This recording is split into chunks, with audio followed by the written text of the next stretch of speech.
Good morning, students. Welcome to yet another lecture. In the previous lecture, we were discussing it about the significant figures and how to round off the numbers so that we can get the answers with an accuracy. Okay, now in this lecture, we are going to discuss about dimensions and its units.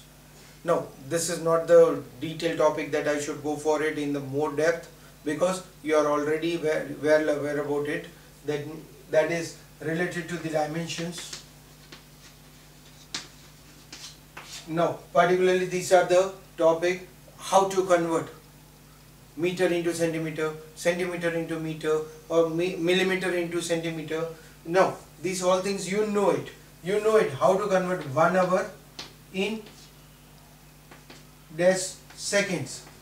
Now you know it. I want to convert 1 hour into dash seconds. Now I know it. 1 hour, that is equals to 60 minutes. 1 minute, that is equals to 60 seconds. So 1 hour, that will be equals to 60 into 60, that is 3600 seconds. Okay. Now vice versa of it. I want to convert 1 second equals to dash hours. Then in that case what will happen? You will be getting it as 1 by 3600 hours.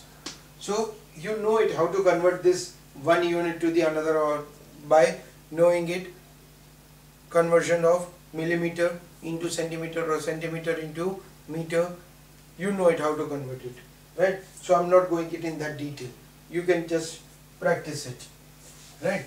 But the important topic that we are having it's related to law of chemical combinations.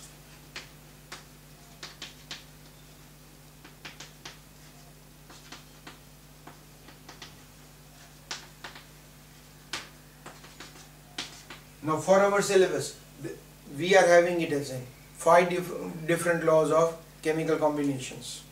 We will study all of them one by one in a detail with example.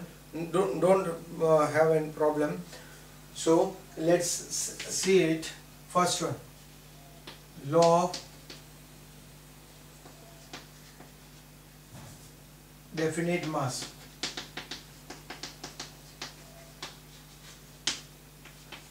Law of definite composition. Law of multiple proportion.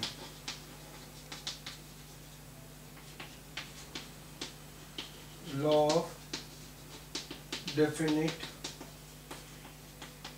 volume, also known as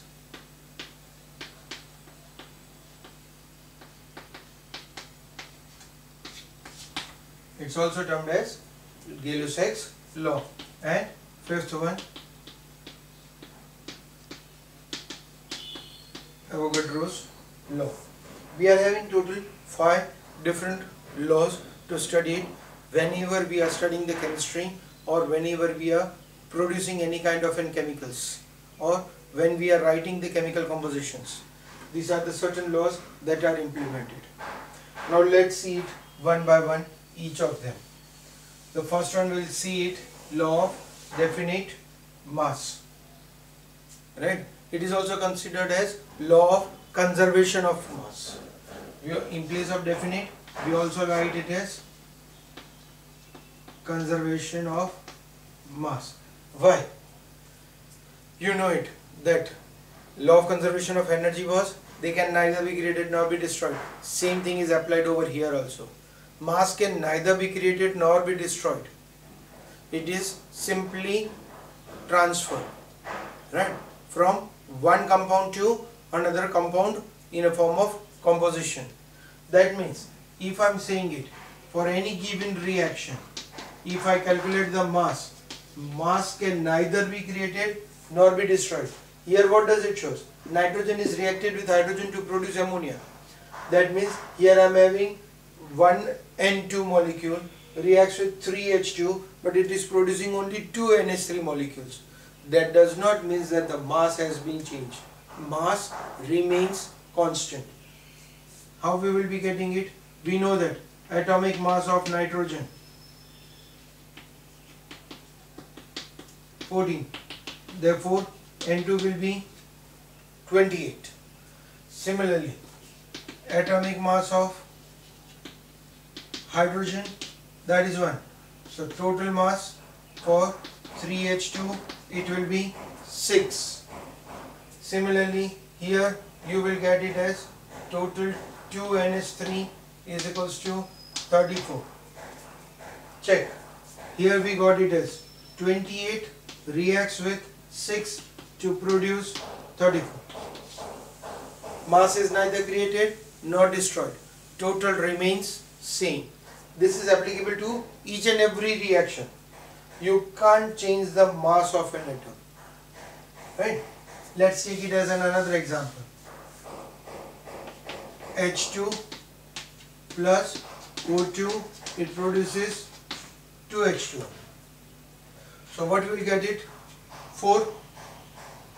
That is 1 into 4 hydrogen. So total 4. Here 16, that are 2. So 32. So you got it as 4 plus 32. When you calculate for it, it is 2 into 18, that is 36. So you will get it as 4 plus 32, that is 36. Mass is neither created nor be destroyed. Total mass during the chemical reaction remains same. So that is why it is known as law of definite mass or law of conservation of mass. Okay, second law. Law of definite proportion.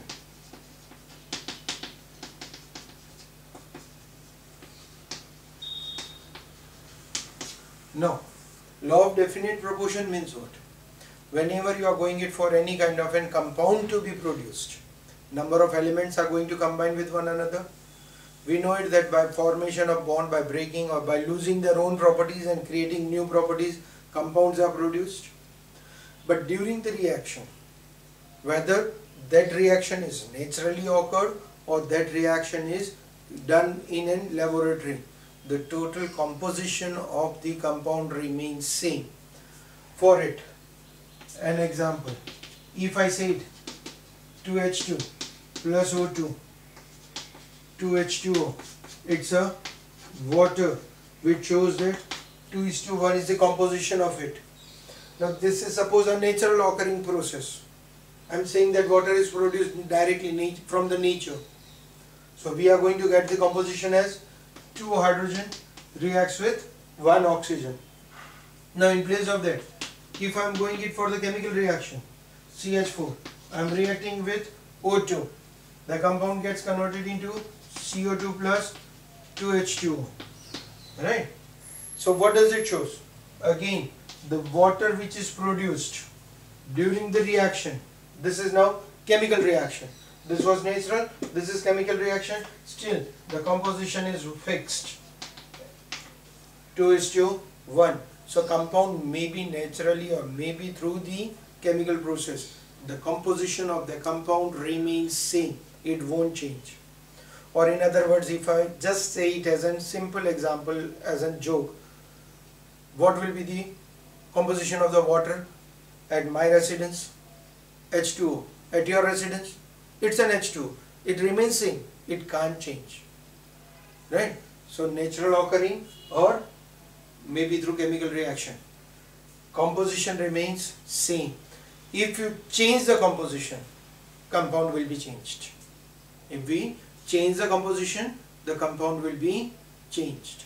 So this is the reason why in the chemistry, whenever you are writing the reaction, you have to be very careful for writing the chemical reactions or symbols or the compositions of the compound, because a small change in the composition and the compound is something different, right? So make it sure. For an example, just H2O, it's a water. H2O2, I made an error, only 2 is written excess, no? I wrote it only 2 excess, no? What is the difference? It becomes hydrogen peroxide. The compound changed. the total properties of the compound will change. So make it sure that you don't make such errors, right? Okay, that is your second law. The third law is law of multiple proportion.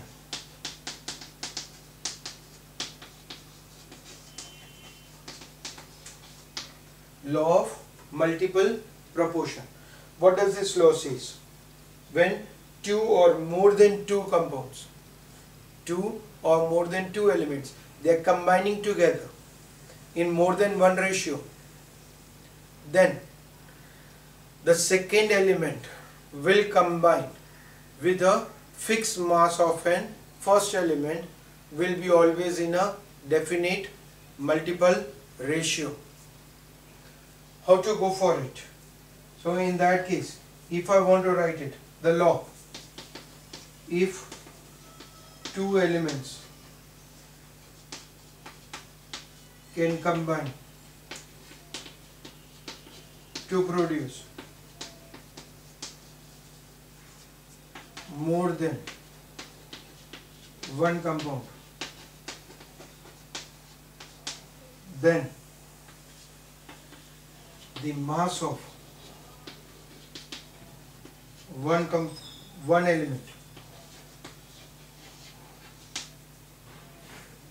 combines with a fixed mass of the other element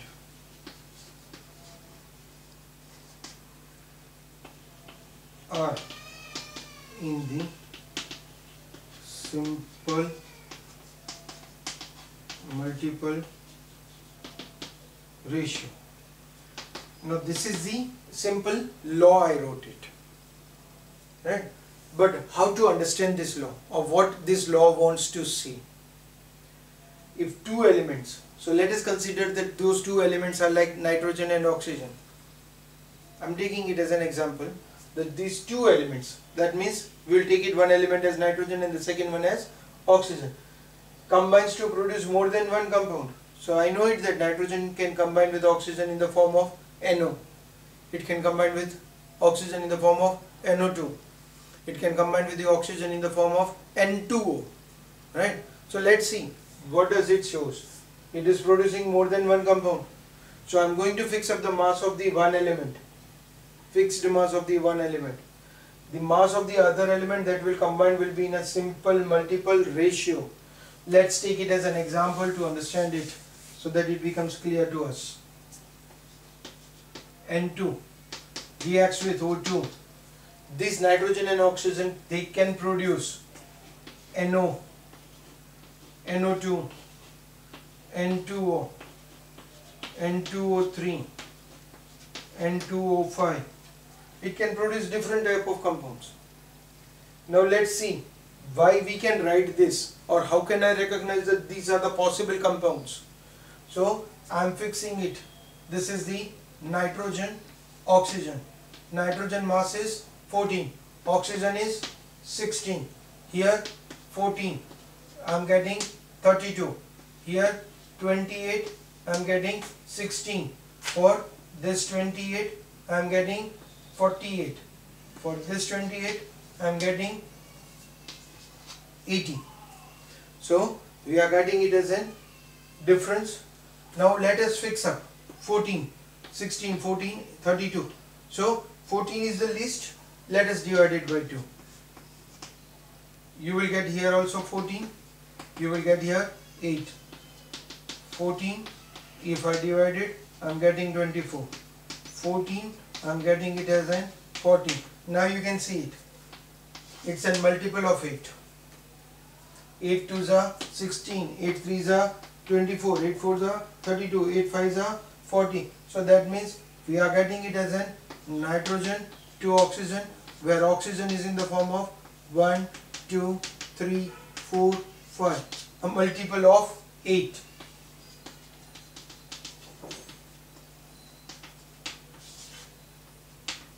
Right? So this law is considered to be as a law of multiple proportion. So this is the law of multiple proportion, right? Okay, next one we are having it is a law of definite volume.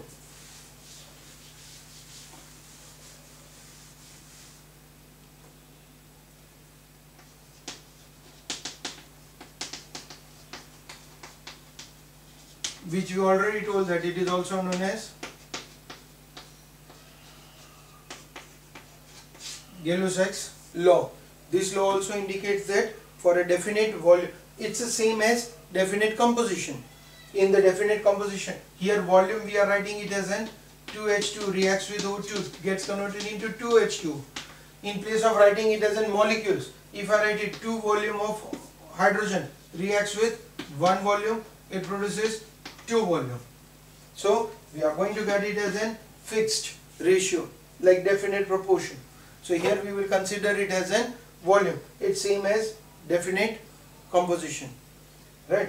And the last one, that is law of Avogadro's law.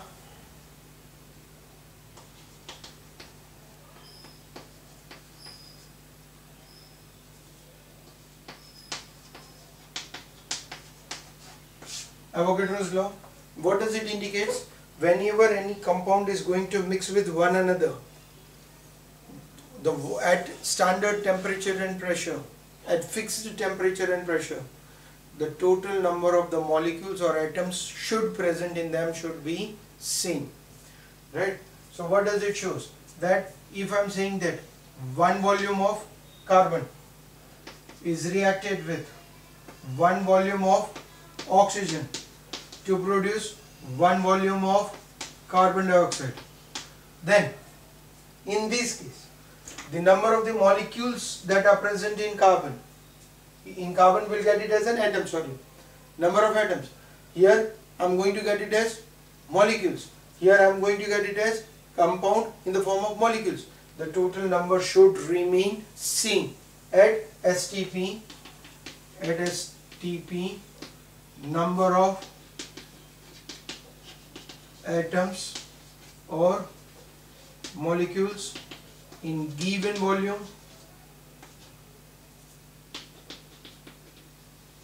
should be same.